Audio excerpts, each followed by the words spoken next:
Les amis, je vais vous dévoiler le meilleur montage pour la nymphophile.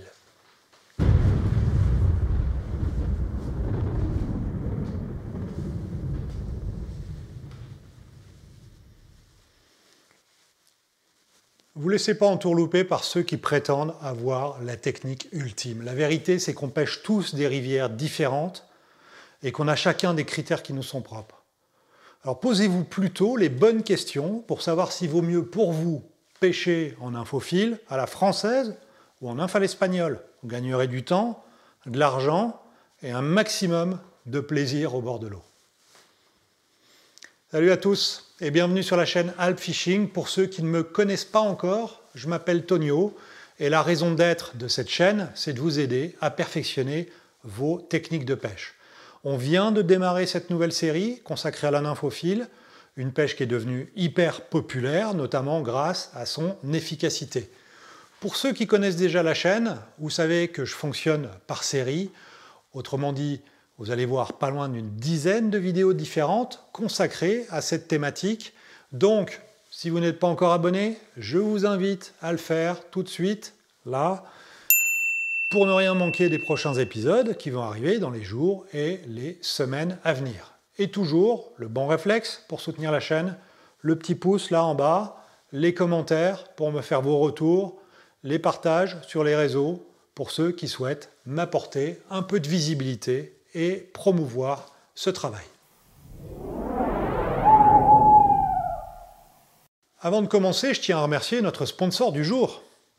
Autrement dit, moi-même, puisque je vais vous présenter dans quelques minutes le site AA-PPMA Pro que je propose de développer dans vos associations de pêche. On en reparle un petit peu plus tard. En attendant, on a vu dans la vidéo précédente qu'il existait plusieurs techniques de pêche en nymphophile. Certains pêchent avec un montage 100% nylon, ce qu'on appelle la pêche à l'espagnol. D'autres ont conservé leur soie d'une taille adaptée à la puissance de leur canne ou avec des soies ultra légères du type 0,55 mm. Si vous êtes attentif, je vous ai déjà donné quelques indices sur les points forts, points faibles de ces différentes techniques. Mais je vous propose aujourd'hui qu'on aille un petit peu plus loin dans le détail pour comprendre ce qui va nous faire opter pour l'une ou l'autre des techniques. Si vous êtes déjà largué, je vous invite à regarder la première vidéo de la série qui va s'afficher ici, là, et à revenir sur cette vidéo ensuite pour comprendre quels sont les critères qui doivent vous faire pencher pour l'une ou l'autre des techniques de pêche en nymphe. On va commencer par la base.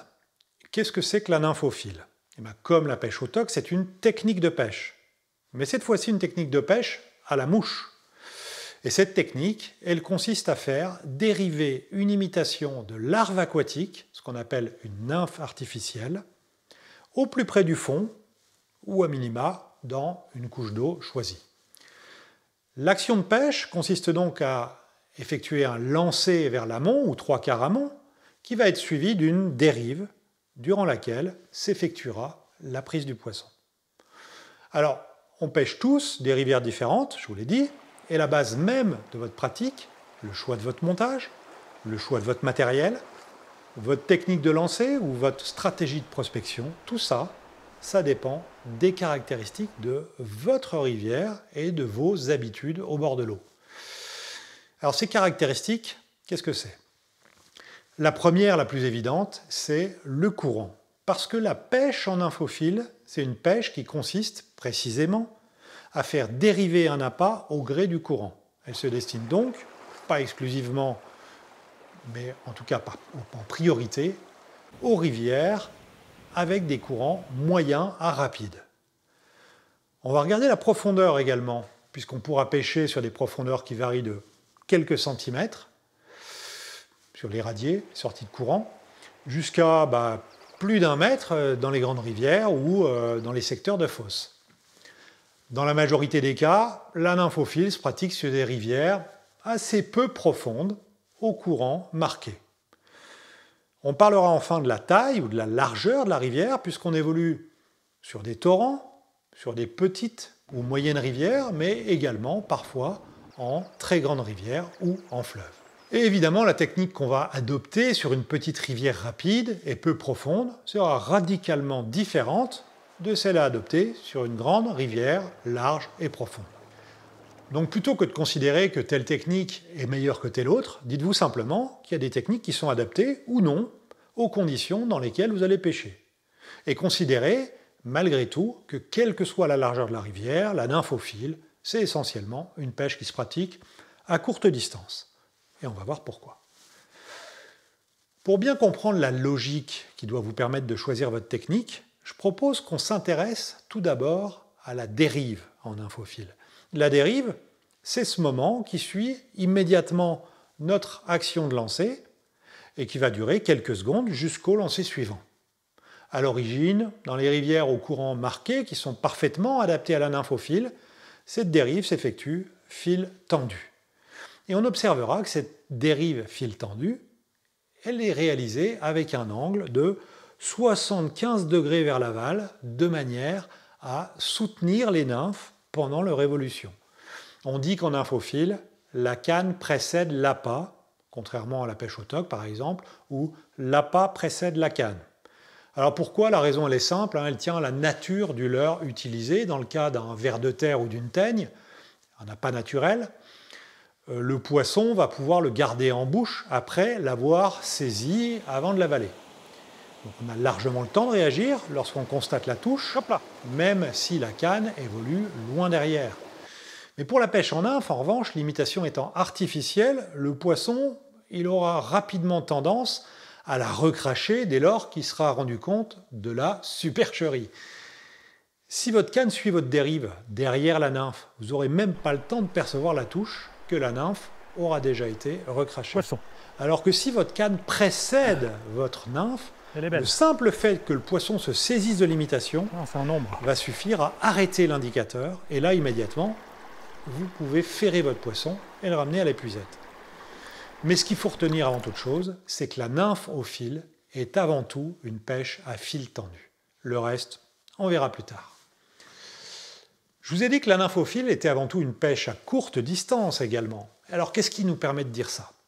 Eh bien, si on observe notre dérive, cette fois-ci depuis l'aval du pêcheur, on va s'apercevoir que l'angle entre la canne et le fil aura une importance cruciale sur notre action de pêche. On estime que l'angle idéal il est à 90 degrés pour pouvoir porter efficacement ces nymphes et pour les maintenir à bonne hauteur. Au-delà, avec un angle plus grand, de l'ordre d'un angle obtus type 120 degrés, eh bien, votre conduite de dérive elle va progressivement être réduite et entraîner un dragage, une perte de contrôle de la profondeur de pêche et de la distance de pêche. Et à contrario, avec une distance inférieure à 90 degrés, vous allez pêcher dans vos bottes avec un manque de réactivité à la touche lié à une amplitude insuffisante de votre ferrage. Alors pourquoi je vous parle de l'angle de votre canne et de la bannière?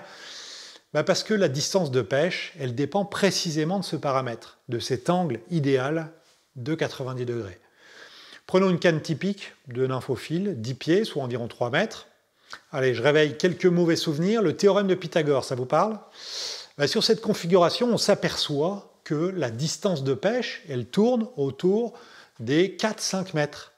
Allez, si on allonge le bras, on va être autour des 5-6 mètres, donc pour la distance idéale de dérive à fil tendu avec une canne de 10 pieds. D'une manière générale, je le répète pour que ce soit clair pour tout le monde, la pêche en nymphe est une pêche à courte distance, inférieure à 10 mètres. Alors qu'est-ce qu'il faut retenir au-delà de ça? Eh bien que le profil de votre rivière, autrement dit sa largeur, la profondeur, le courant qui l'impacte, ça va être déterminant sur le choix de la technique que vous allez employer et par conséquent dans le choix de votre matériel et de votre montage. Avec des conditions idéales pour la nymphe au fil, que je rappelle, rivière petite à moyenne, peu profonde, courant marqué, qu'on pêchera à une distance de 6 mètres environ en réalisant des dérives fil tendu. Si les rivières que vous pêchez présentent ces caractéristiques, vous allez être sur les conditions idéales pour la pêche à l'espagnol ou la nymphe au grand fil. Donc avec un bas de ligne 100% nylon qui va vous permettre de contrôler au mieux votre dérive fil tendu.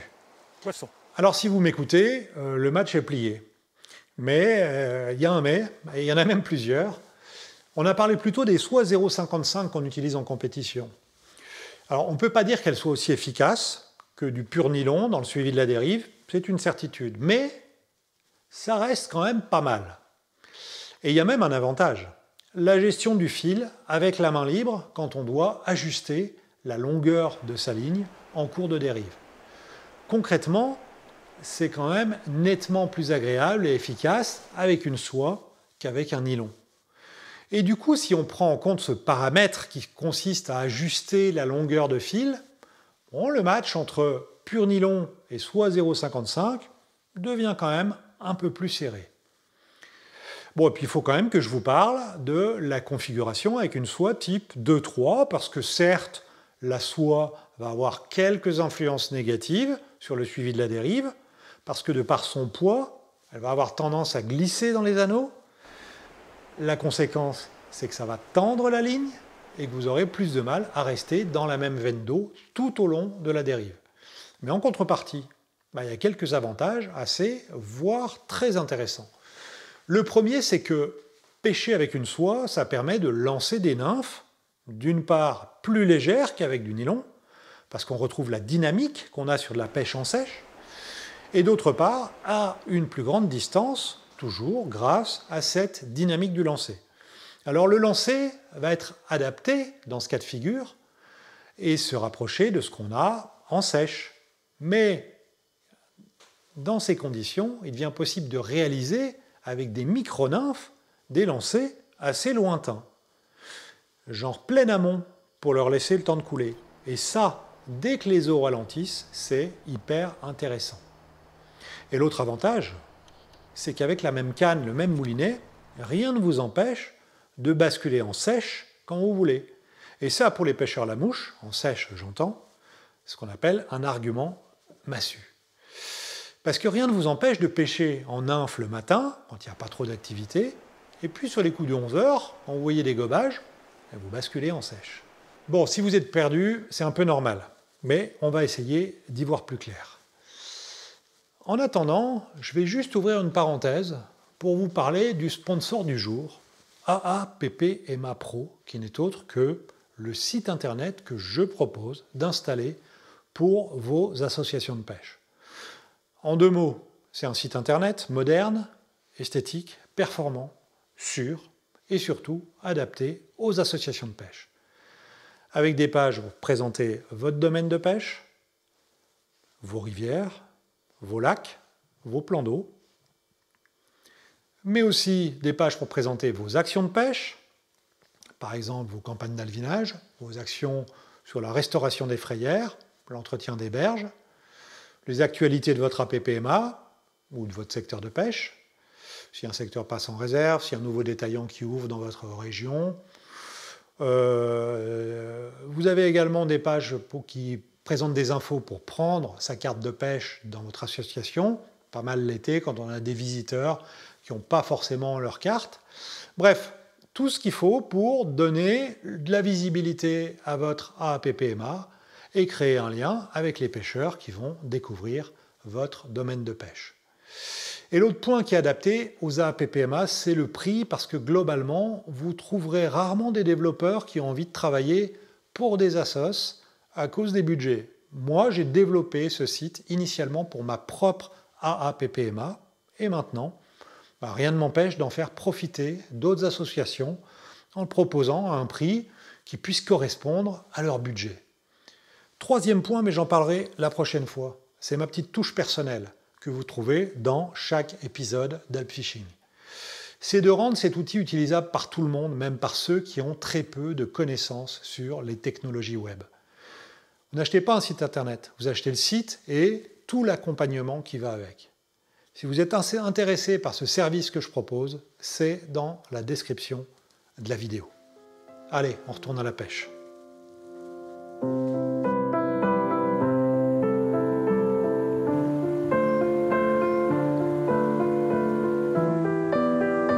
Poisson.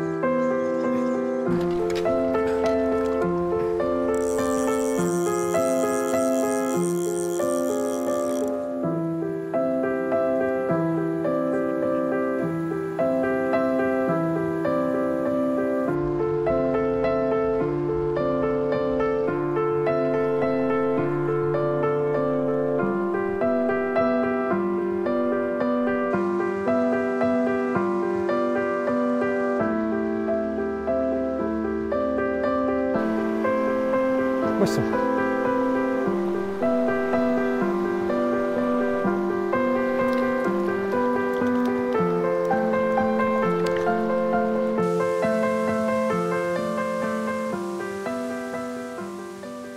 Et je vous propose qu'on s'amuse à faire quelques comparaisons. D'un côté, un montage 100% nylon, et de l'autre, un montage avec une soie 2-3.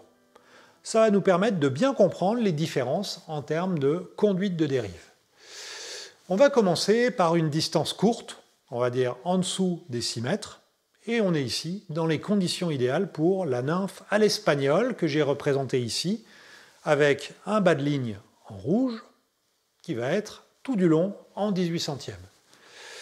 Alors on voit l'angle entre la canne et la bannière, 90 degrés, et la dérive qui s'effectue avec un fil parfaitement tendu. On passe à la nymphe à la française avec une soie et un bas de ligne que j'ai représenté ici en bleu, et concrètement on s'aperçoit qu'en réalité, à cette distance, la soie que j'ai représentée en vert, elle est intégralement dans le moulinet. Donc elle ne crée aucun impact. La seule différence, c'est le bas de ligne, qui sera généralement dégressif, autour de 5-6 mètres, pointe comprise. Du coup, l'impact, il est faible, mais bon, il existe, et ça va être ce léger ventre qu'on peut voir qui se forme sur le bas de ligne. Mais bon, malgré tout, une dérive fil tendu avec un bas de ligne dégressif demeure tout à fait possible à courte distance, même si elle est juste un tout petit peu moins précise qu'avec du 100% nylon. Allez, on regarde ce qui se passe à une distance moyenne, cette fois donc au-delà des 6 mètres. Et on voit qu'on commence à avoir un angle canne-bannière qui s'ouvre et qui devient supérieur à 90 degrés. On va donc avoir les premières difficultés pour rester dans la même veine d'eau, parce qu'on n'est plus réellement dans les conditions idéales d'une pêche sous la canne. Pour la nymphe à la française, on voit cette fois-ci que la soie dépasse légèrement des anneaux. Et si vous observez ce qui se passe au niveau des anneaux, on a le poids de la soie qui a tendance à créer encore ce fameux ventre, notamment entre le moulinet et le premier anneau. Et ce ventre, il va tendre le bas de ligne et rendre compliquée la pêche à fil tendu. Pour les soies les plus lourdes, on a même un glissement de la soie dans les anneaux, et le résultat de tout ça, c'est une tension du fil et une dérive qui a tendance à quitter sa veine d'eau pour se rapprocher du pêcheur. Alors j'attire votre attention sur un autre élément qui se produit dans ces conditions, c'est qu'on va avoir le plus souvent l'indicateur quasiment à l'horizontale, voire carrément posé sur l'eau. Alors est-ce que c'est un problème? Pas forcément, mais ce qu'il faut bien comprendre, c'est que dans ce cas, c'est plus la canne qui va supporter les nymphes, c'est l'indicateur qu'on va graisser pour le rendre flottant. Du coup, on n'est plus sur une pêche à fil tendu, on parle alors de pêche au fil posé ou au fil graissé. Alors ça demande d'être plus attentif sur les éventuels mouvements que vous pouvez percevoir sur l'indicateur, mais bon, on continue de cette manière-là à pêcher assez efficacement. Allez, on regarde maintenant ce qui se passe avec un montage nylon type nymphe à l'espagnol. Là, pas de problème de soie qui glisse entre les anneaux, mais par contre, on voit bien ici un angle canne-fil qui s'aplatit là encore à mesure qu'on augmente la distance de pêche. Et qu'est-ce que ça implique? Eh bien, à cause de cet angle, la dérive idéale, qu'on peut voir ici, va être compliquée à réaliser. Parce que tant qu'on pêche sous la canne, pas de souci. Mais avec un angle ouvert, comme ça, on ne supporte plus le poids des cannes, le poids des nymphes, et on aura aussi, à mesure que la distance de pêche augmente, une tendance à ce que la dérive quitte la veine d'eau pour se rapprocher de nous. Donc, on peut aussi ici imaginer graisser son indicateur pour qu'il supporte le poids des nymphes, mais on sort en tout cas des dérives fil tendu qui sont quand même le point fort de la nymphe à l'espagnol. Et on va regarder enfin, avec une distance encore plus importante, ce que ça impliquerait. Donc j'ai réalisé uniquement un schéma pour la pêche en nymphe à la française, parce qu'en technique espagnole, ça devient cette fois-ci quasiment impossible à lancer, à moins d'avoir des nymphes ultra lourdes, ce qui est rarement une bonne option. Et là, on constate que le fil, il est carrément posé sur l'eau, dans une configuration qu'on connaît bien parce que c'est celle de la pêche en sèche. La seule différence, c'est l'indicateur qui va être ici graissé de manière à flotter et à indiquer la touche. Là encore, on va considérer que c'est à lui que revient la tâche de soutenir la ou les nymphes durant leur dérive. Et on est dans la configuration où la pêche en nymphe à la française est supérieure à la technique espagnole, dès lors que ça devient intéressant de lancer léger et loin. Le cas typique de cette pêche au fil posée à grande distance, c'est notamment la fameuse méthode Marcel-Roncari. Pour mémoire, on utilise dans ce cas une canne assez puissante, soit 4-5, généralement en 9 pieds, pour propulser un badeline linéaire très long, au-delà de 6 mètres parfois, sur des rivières larges et puissantes comme le Doubs. Alors, si on essaye de synthétiser tout ça, on observe qu'à courte distance, la nymphe à l'espagnol permet d'assurer de meilleures dérives. Mais que lorsque la distance augmente, la nymphe à la française repasse devant. Et quand je parle de distance, on imagine sur la largeur de la rivière. Mais en réalité, il faut penser aussi sur la longueur de la rivière, et plus spécialement vers l'amont. On peut très bien lancer en amont avec un indicateur posé sur l'eau et avaler progressivement la soie à mesure que la nymphe dérive dans notre direction, pour passer alors progressivement à fil tendu quand on arrive au niveau du pêcheur. J'ajouterai à ça que la soie, avec l'action de lancer qu'on connaît sur la pêche en sèche, elle va nous permettre de propulser des nymphes très légères, assez loin, ce que vous pourrez très difficilement faire avec du simple nylon. Ces nymphes légères, elles auront, vu la distance, largement le temps de rejoindre la profondeur souhaitée. Et du coup, ça devient un vrai avantage. En conclusion, je vous propose de lister les 3 questions vraiment importantes à se poser lorsqu'on veut pêcher en nymphophile. Premier point, sur quel type de rivière allez-vous pratiquer la pêche en nymphe? Parce que les rivières que vous pratiquez régulièrement, elles vont forcément orienter votre choix vers une pratique plus qu'une autre. En torrent, en petite rivière, les techniques à fil tendu sont reines. Votre choix se portera plutôt sur les techniques de pêche sous la canne, avec des montages nylon, nymphe à l'espagnol, nymphe au grand fil, ou avec une soie et un badeline très court, par exemple en nymphe tchèque. Si en revanche vous pratiquez principalement en moyenne et grande rivière, vous allez plutôt privilégier les techniques au fil posé, la nymphe à la française ou la méthode Marcel-Roncari. Deuxième point, est-ce que vous recherchez absolument une polyvalence sèche-nymphe? Parce que si vous voulez pêcher exclusivement en nymphophile, vous n'aurez pas forcément la même approche que si vous souhaitez, avec le même équipement, pêcher alternativement en sèche et en nymphe, ou à minima, être en mesure de débuter en nymphe et basculer en sèche avec les premiers gobages. Alors il y a des passerelles, par exemple, si vous pêchez en nymphe à l'espagnol, 100% nylon, vous avez toujours la solution d'avoir 2 moulinets ou 2 bobines.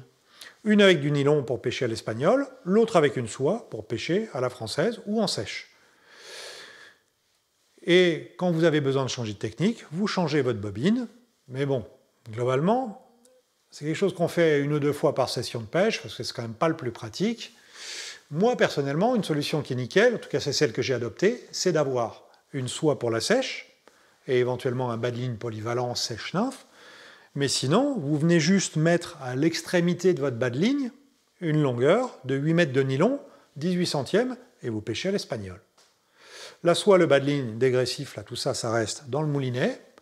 Vous avez juste votre monofilament 18 centièmes. Et quand vous voulez rebasculer en sèche, vous rangez ces 8 mètres de badeline là, sur un plioir et vous pêchez en sèche. Troisième, dernière question à se poser, c'est le budget. Parce que acheter un ensemble, canne moulinet pour chaque type de pêche, c'est pas forcément à la portée de tout le monde. Moi, concrètement, je n'avais pas, jusqu'à il y a peu de temps, le matériel parfaitement adapté pour pêcher en nymphe, jusqu'à ce que Ardent Pêche, merci à eux, me confie un ensemble pour pouvoir réaliser cette série nymphophile. Donc si vous êtes prêt à investir, souvenez-vous qu'une canne 10 pieds, soit 2-3, elle va être assez polyvalente pour pêcher en sèche, pour pêcher en infophile, que ce soit à l'espagnol ou à la française.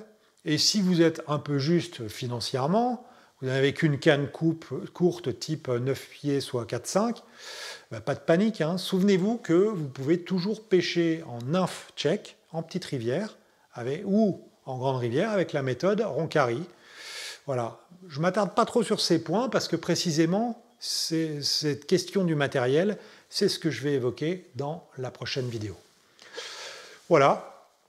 J'espère que cette fois vous avez les idées un tout petit peu plus au clair sur les points forts, points faibles des différentes techniques. Donc on se retrouve très bientôt pour les prochaines vidéos de cette série d'infophiles.